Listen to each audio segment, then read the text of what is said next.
September 21వ తేదీ 2025వ సంవత్సరం ఆదివారం.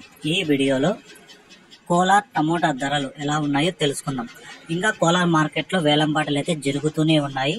ఇప్పటి వరకు జరిగిన వేలంపాటల ప్రకారం ధరలు చూసుకుంటే ఇక్కడ నిన్నటికంటే పోల్చుకుంటే ధర ఈరోజు కొంచెం ఎక్కువగానే పెరిగింది. ఆ ధరలు ఎలా ఉన్నాయో చూద్దాం. ఇక్కడ 15 కేజీల బాక్సులు మూడో రకం కాయలు 130 రూపాయల నుంచి ప్రారంభమై 150, 170, 200, 230, 250 రూపాయల వరకు అయితే పలికాయి.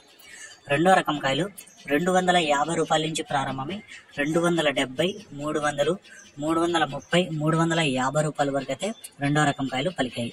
ఒకటో రకం కాయలు చూసుకుంటే 350 రూపాయల నుంచి ప్రారంభమై 370, 400, 420, 450 రూపాయల వరకు అయితే ఒకటో రకం కాయలు అయితే పలికాయి. టాప్ రేట్ చూసుకుంటే కోలార్ మార్కెట్లో ఇప్పుడు జరిగిన వేలంపాటల ప్రకారం 480 రూపాయలు టాప్ రేట్ పడింది. 480 రూపీస్, 480 రూపాయ. నిన్నటికంటే పోల్చుకుంటే ఈరోజు కోలార్ మార్కెట్లో ఒక 50 రూపాయలు టాప్ ధర పెరిగింది. యావరేజ్ కూడా ఒక 50 రూపాయలు పెరిగింది. టాప్ ధర కూడా 50 రూపాయలు పెరిగింది. ఇంకా ఏమన్నా పెరిగితే నెక్స్ట్ వీడియోలో నేను చెప్తాను. ఇప్పటి వరకు 480 రూపాయలు.